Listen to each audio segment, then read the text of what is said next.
আজকে যারা প্রবাসে রয়েছেন, প্রবাস থেকে মিনিটে সেকেন্ডে ফোন দিলে আমার আপনার মোবাইলের মধ্যে বেজে ওঠে, কিন্তু মা রে বাবা রে, নিজেকে জানি হাতে শোয়াইছেন কবরে।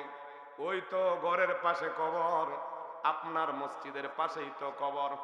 একদিন নয়, দুই দিন নয়, কেউ দেখা গেছে 20 বছর, 10 বছর, 5 বছর আগে বাবারে শোয়ালেন যেই ঘরের মধ্যে, যেই দেশের মধ্যে বাবা চলে গেল, মা চলে গেল, শত চেষ্টা করেও ওই কবর থেকে মা বাবাকে তুলতে পারবেন না।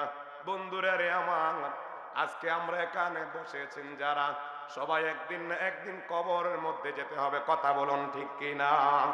আমি চলে যাব, আমায় তোমরা ভুইলা যায়ও না।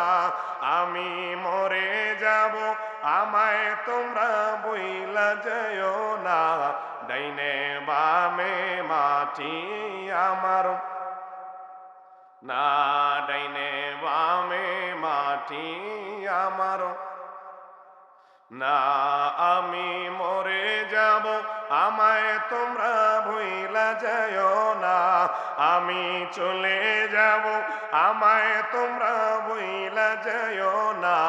ডাইনে বামে মাটি আমার, মাটির, না ডাইনে বামে মাটি আমার, মাটির। এ বন্ধুরারে গভীর মনোযোগ, আজকে দুনিয়ার মায়ায় পড়ে, দুনিয়ার মোহে পড়ে আপনি যেই জায়গাতে শুবেন, চিরস্থায়ী ঘর, ওই কবরের কথা ভুলে গিয়ে হারামকে আমাদের জীবন গড়াচ্ছি। আজকে দেখেন না, আমার আপনার মতো অনেক মানুষ তো তারা আমাদের সাথে চলাফেরা করেছে। গত রমজানে অনেকেই ছিল, আজকে রমজান আসতে আসতে অনেক আমাদের থেকে বিদায় নিয়েছে। বন্ধুরা রে আমার, এখানে অনেক মানুষ আছেন, আজকে আপনারা এই মাহফিলের মধ্যে এসেছেন। গত বছরও মাহফিল ছিল, এই মাহফিলটাই বছরও হচ্ছে। আগামী বছর এখানে যারা বসেছেন, হতে পারে আমার আপনার ঠিকানাটা ওই কবরের মধ্যে হতে পারে। কথা বলুন ঠিক কিনা? আজরাইল একদিন আগেও নয়, পরে নয়, এক সেকেন্ড আগেও নয়, পরে নয়, আজরাইল সময় মতো আমার আপনার ঘরের মধ্যে নখ দেবে। এই পরাণ পাকে যখন চলে যাবে, আপনার সন্তান বলবে লাশ, আপনার ভাই বলবে লাশ, আপনার স্ত্রী বলবে লাশ, আপনার এলাকাবাসী বলবে লাশ। যখন আমার আপনার দেহ থেকে পরাণ পাখিটা উড়ে দিয়ে চলে যাবে, কেউ আপনাকে একদিনের জন্য রাখবে না, কেউ আপনাকে 24 ঘন্টার জন্য রাখবে না। না না না, যে সন্তানের জন্য মাথার গাম পায়ে ফেলে আপনি বিল্ডিং বানালেন, ওই বিল্ডিং এর বারান্দার মধ্যে আপনাকে রাখতে পারে। কথা বলুন ঠিক কিনা? সে যে নামে আজরাইল, সঠিক সময় সবার ঘরে হইবে দাখিল। কথা বলুন ঠিক কিনা? কত কাকুতি মিনতি করলেও, কাকুতি মিনতি করলেও রেহাই পাবে না। আজরাইলা শিবে যেদিন কৈফিয়ত চলবে না। কথা বলুন ঠিক কিনা? এ বন্ধুরারি, সময় আমাদের চলে যাচ্ছে। যাদের 20 বছর হয়েছে, হয়তো বা কয়েক বছর সময় পেতে পারেন, কয়েকদিন সময় পেতে পারেন, কয়েক ঘন্টা সময় পেতে পারেন। যখন আপনার দেহের মধ্যে প্রাণ আছে, সবাই আপনাকে সম্মান করবে। কিন্তু যাদের মা নাই, যাদের বাবা নাই, তাদেরকে জিজ্ঞাসা করেন।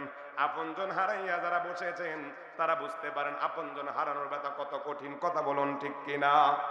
কবরে যাইতে বলি, যাইতে তো না মনে হয়।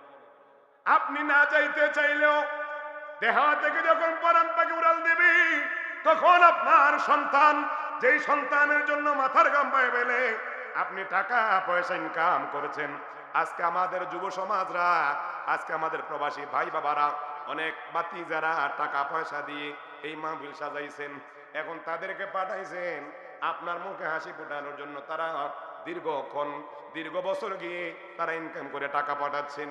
এ বন্ধুরা রে আমার, যারা প্রবাস থাকে তারা জানে তাদের কষ্ট করো কত।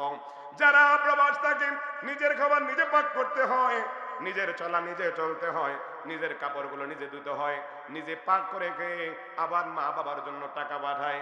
এখন আপনি আমি যারা রয়েছি ওই প্রবাসীদের মূল্য তো আমরা অনেকে দিতে চাই না, কথা কোন ঠিক কিনা? এমন অনেক প্রবাসী আপনি টাকা চান যখন তখনই দিয়ে দেয়, কিন্তু আমার আপনার ভাই, আপনার সন্তান, আপনার ভাতিজা ওই প্রবাস জীবনের মধ্যে এমনও সময় যায় তারা রাতের বেলায় অনেক জায়গার মধ্যে যে শুয়ে থাকে। এ বন্ধুরা রে আমার, এমন প্রবাসী আছে যাদের বালিশগুলো চোখের কান্নায় ভিজে। বাবা মারা গেলেও খবর পায় না, মা মারা গেলেও আসতে পারে না। এ বন্ধুরা রে, কোন দিকে নিয়ে যাচ্ছি? আজকে যারা এখানে বসেছেন কবরের কথা একটু চিন্তা করেন। এই কবরে আপনার টাকা যাবে না। আমার নবী যে বুখারী শরীফের হাদিসের মধ্যে বলেন, যখন মানুষ মারা যাবে ইয়াত্তিবুল মাইয়াতা সালাসুন, যখন মানুষ মারা যায় তার সাথে তিনটা জিনিস তার কবরের পারে যায়। কয়টা? আরো জোরে কোন। বুখারী শরীফের হাদিস, আহলুহু ওয়া মালুহু ওয়া আমালুহু। আমার নবী কয় তিনটা জিনিস তার কবরের পারে যাবে। ফায়াখরুজু ইসনান, দুইটা জিনিস চলে আসবে। আহলুহু ওয়া মালুহু, বন্ধুরা রে আমার নবী কয় দুইটা জিনিস চলে আসবে।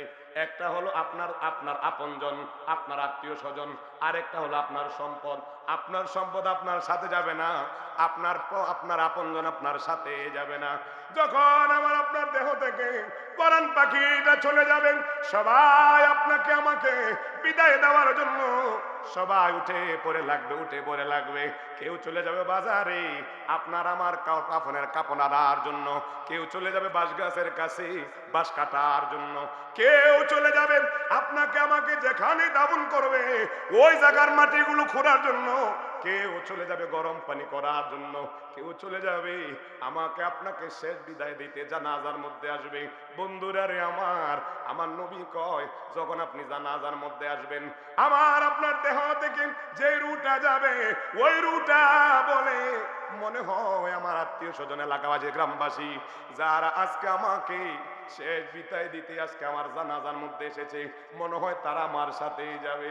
কিন্তু না না বন্ধু, যখন আপনার জানাজা শেষ হয়ে যায় অর্ধেক মানুষ চলে যায়, চারজন মানুষ আমাকে আপনাকে কাঁদে নেই।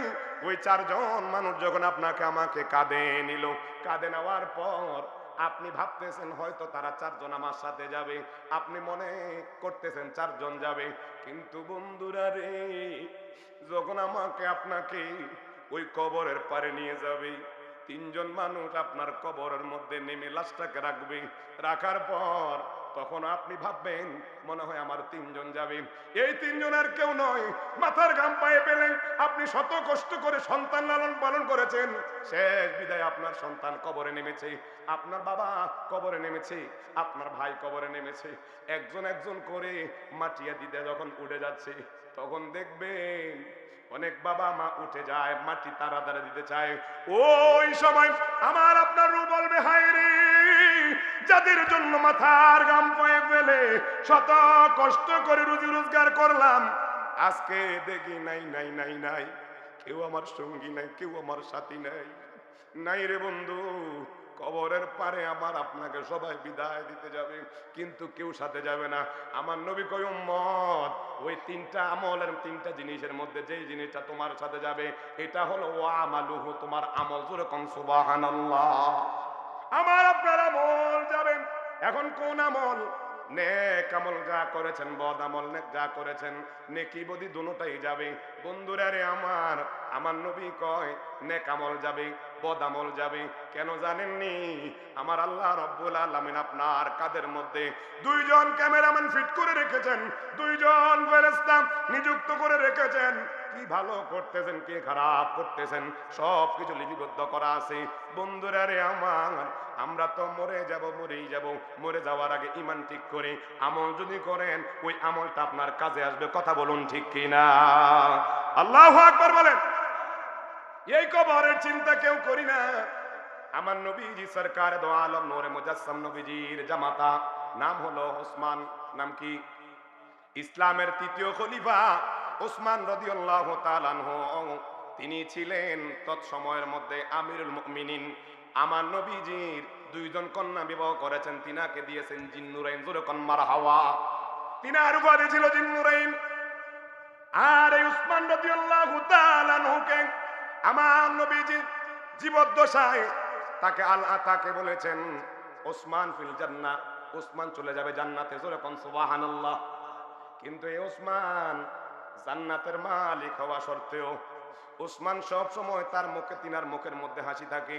কিন্তু ওসমান রাদিয়াল্লাহু তাআলা আনহু আমার নবীজির জামাতা যখন তিনি ঘর থেকে বের হয়ে কবরের পাশে যান, তিরমিজি শরীফের হাদিস, কবরের পাশে গিয়ে তিনি যখন কবরের পাশে দাঁড়ান, সাথীরা বলে তিনি যখন কবরের পাশে যান হু হু করে কান্না করেন, এমন ভাবে কান্না করেন তিনার চোখ থেকে পানি বেয়ে, গাল বেয়ে বেয়ে দাড়িগুলো ভিজে ভিজে বুক পর্যন্ত ভিজে যেত। জিজ্ঞাসা করেন ওসমান গো, ও ওসমান, আপনাকে সারাক্ষণ দেখা যায় হাসি মুখে থাকেন, এখন আপনি কেন কান্না করেন, তার কারণ কি? ওই সাথীরা রে, তোমরা শোনো নাই, আমি আমার নবীজির জবান মুবারক থেকে শুনেছি, ইন্না হাযাল কবর আউয়ালুল মানজিলু মিন মানাজিলিল আখিরাহ। আমার নবী কয়, উম্মত, কবর এমন একটা জায়গা, এই কবরটার মধ্যে গেলে তোমার 5টা মঞ্জিল থাকবে। প্রথম মঞ্জিল হলো কবর।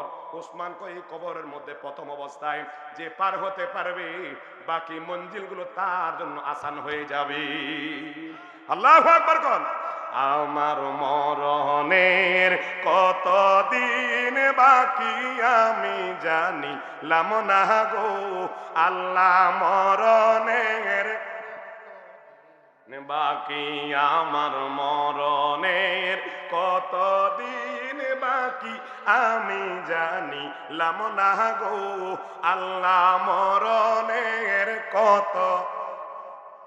আহা আজরাইল আসিবে যখন আমারি ঘরেতে, আজরাইল আসিবে যখন আমারি ঘরেতে, তখন আমার পরাণ পাখি ছুটা ছুটি করবে আমি জানিলাম না গো, আল্লাহ মরণের বাকি, আমার মরণের কতদিন বাকি আমি জানিলাম না গো, আল্লাহ মরণের কতদিন। যেরকম মারহাবা। এই কবরে যাইতে বনি গেলে 2টা জিনিস, একটা হলো ঈমান, আরেকটা হলো আমল। ঈমান ছাড়া আমলের কোনো দাম নাই, আর ঈমানটা মজবুত করতে হবে। আলা ঈমানা লিমান লা মুহাব্বাতা লাহু। আমার নবী কয়, উম্মত, ঈমানটাকে মজবুত করবা, আমি নবীজির মুহাব্বতের মাধ্যমে তোমার ঈমান মজবুত হয়ে যাবে। আল্লাহু আকবার বলেন। এ বন্ধুরা রে, আমরা তো ভাগ্যবান, আল্লাহ রাব্বুল আলামিন আমাদেরকে মুসলমান করে পাঠাইছেন, কথা কোন ঠিক কি না? শুধু ভাগ্যবানই নয়, আল্লাহ চাইলে আমাদেরকে মুসলমান বানাইছেন ঠিক, কিন্তু আদম আলাইহিস সালামের উম্মত বানাইতে পারতেন, হযরতে মূসা আলাইহিস সালামের উম্মত বানাইতে পারতেন, হযরত ইব্রাহিম খলিলুল্লাহর উম্মত বানাইতে পারতেন, হযরতে ঈসা রূহুল্লাহর উম্মত বানাইতে পারতেন, কিন্তু না না না, আল্লাহ রাব্বুল আলামিন আমাদেরকে দয়া করে, মায়া করে এমন একজন নবীর উম্মত বানাইছেন, যিনি হলেন আল্লাহর বন্ধু, আল্লাহর প্রিয় মাহবুব, যিনার নাম হলো হাবিবুল্লাহ। জোরে কোন সুবহানাল্লাহ। ইয়া রাসূলুল্লাহ, এটা মায়ের সুরে ডাক দেন না, ইয়া রাসূলুল্লাহ, বাল্লা ইয়া রাসূলুল্লাহ। আহা হাজারো দরুদ হাজারো সালাম, নবী গো আপনার কদমে দিলাম, হাজারো দরুদ হাজারো সালাম, নবী গো আপনার কদমে দিলাম, ইয়া রাসূল ইয়া হাবিবাল্লাহ, ইয়া রাসূলুল্লাহ। সকলে কোন মারহাবা। নবীর উম্মত হলাম শ্রেষ্ঠ, কিন্তু আমাদের দ্বারা কাজ হয় নিকৃষ্ট, কথা কোন ঠিক কিনা? আল্লাহ কোরআন দিয়েছে শ্রেষ্ঠ, কিতাবুল্লাহ কোরআন দিয়েছে শ্রেষ্ঠ, নবী পেলাম শ্রেষ্ঠ, আমরা আমরা নবীর উম্মত হলাম শ্রেষ্ঠ, কিন্তু এমন উম্মত আছে দাবিদার, সুদের কারবারে জড়িত, আছে না নাই? আমাদের সমাজের মধ্যে এমন একটা সমাজবাদ নাই, এমন একটা গ্রামবাদ নাই, এই সুদরা মহামারী আক্রান্ত, ক্যান্সার যেমন আক্রান্ত হয় তার চেয়ে বেশি মহামারী আকার ধারণ করেছে। কথা বল। তবে হ্যাঁ, বাংলাদেশ সিস্টেম হলো, আপনি যদি ব্যাংকের মধ্যে টাকা রাখেন আপনি বলবেন হুজুর আমি সুদ খাবো না, কিন্তু বাংলাদেশের এমন একটা সিস্টেম, আপনি টাকা রাখলে এটার ইন্টারেস্ট আপনার অটোমেটিক আপনার টাকার মধ্যে যোগ হয়ে যায়। কথা কন ঠিক কিনা? আরো জোরে কন। এখন অনেকেই ইচ্ছাকৃত খায়, অনেকে ইচ্ছাকৃত খায় না। কথা বলেন। এখন ইচ্ছাকৃত যারা খান তারা কি ভালো করে না খারাপ করে? আজকে তাবারুক আছে, আচ্ছা আমরা বেশি সময় নিতাম না, তাবারুক আসলে ইনশাল্লাহ ছেড়ে দেব। যারা এখানে আছেন তারা জান্নাতের বাগানে আছেন, মারহাবা বলেন। যতক্ষণ এখানে থাকবেন অন্তত আপনার গুনাহ থেকে বেঁচে থাকবেন। আপনার এই জায়গার মধ্যে বসার কারণে নাযালাত আলাইহিমুস সাকিনা গাশিয়াত আলাইহিমুর রাহমা, অসংখ্য ফেরেশতা আমার আপনার উপর রহমতের বৃষ্টি বর্ষণ করছেন। তাহলে আমরা যারা এখানে আসে নাই তাদের থেকে আমরা ভাগ্যবান। কথা বলেন। এখন এই সুদের কারবার কই? সুদের কারবার আমরা অনেকেই সুদের সাথে জড়িত, স্বতঃস্ফূর্তভাবে জড়িত, লাখে 20-30 খায় না কেউ নাইও। কারণ অনেকের মুখ কালো হয়ে যাবো গা, তো কে সুদ খায় কে না খায়, অন্তত আমি তো এলাকার সন্তান, আমি তো জানি। কথা বলেন। কিছু তো জানি। তবে ভাই, বন্ধু, বাবা, আপনার পায়ে হাত রেখে বলি, কারো ভাইয়ের মতো কারো সন্তানের মতো আপনি যে সুদ খাচ্ছেন, সুদের গুনাহ হয় সেটা অবশ্যই জানেন। ছোট্ট একটা গুনাহ, আপনি বলেন তো আপন মার সাথে জিনা করলে যেই গুনাহ, আপনি সুদ খেলে সেই গুনাহ। নাউজুবিল্লাহ কন। শুধু তাই নয়, প্রত্যেক লুকমাতে এই সুদের সাথে যারা জড়িত, প্রত্যেক লুকমাতে আমি আপনি যা খাচ্ছি সুদের টাকা দিয়ে, সব শুয়োরের গোশত খাইতেছি। এবার যারা সুদ খান তারা বেশি করে খাইয়েন।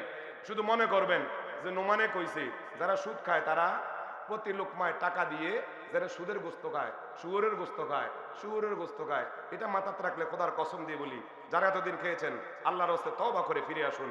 আল্লাহ তাদেরকে হেদায়েত দান করুন। আমিন কন। আরো জোরে কন। আজকের এই মাহফিলে আমি আপনি যত বেশি খুশি, তার চেয়ে বেশি খুশি হয়েছে আমাদের থাকা যারা বিদায় নিয়ে কবরে শুয়ে আছে ওই কবরবাসী। আর একটু জোরে কন। আমরা যেহেতু দুনিয়াতে আসলাম, যেতে তো অবশ্যই হবে। কথা বলেন।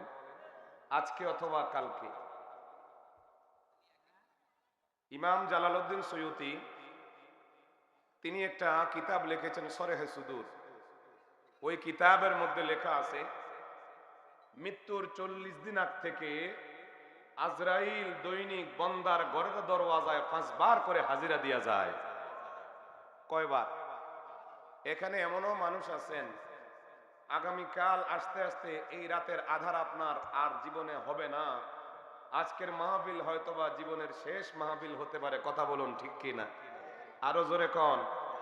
এখানে অনেকে আছেন বাবার লাশ কাঁধে নিয়েছেন, অনেকে আছেন সন্তানের লাশ কাঁধে নিয়েছেন, অনেকে আছেন আপনার পূর্বপুরুষদের যাদের আগে আপনি এসেছিলেন, আপনার পরে যারা এসেছে তাদের লাশ আপনি কাঁধে নিয়ে কবর পর্যন্ত দিয়ে এসেছেন। কথা কন ঠিক কিনা? আসার সিরিয়াল আছে, যাওয়ার কোনো সিরিয়াল, দাদার পরে বাবা, বাবার পরে সন্তান, সন্তানের পরে নাতি, আসার সিরিয়াল আছে, যাওয়ার পরে যাওয়ার কোনো সিরিয়াল নাই। দেখা গেল এমনও বাবা এখানে শুয়ে আছেন যেই বাবার কাঁধের মধ্যে আপনার সন্তানের লাশটা উঠেছে। কথা বলেন। এমনও দাদা আছেন এখানে বসে বাগমারাতে, এমনও দাদা আছে যেই দাদার কাঁধের মধ্যে নাতির লাশ উঠেছে। কথা বলেন।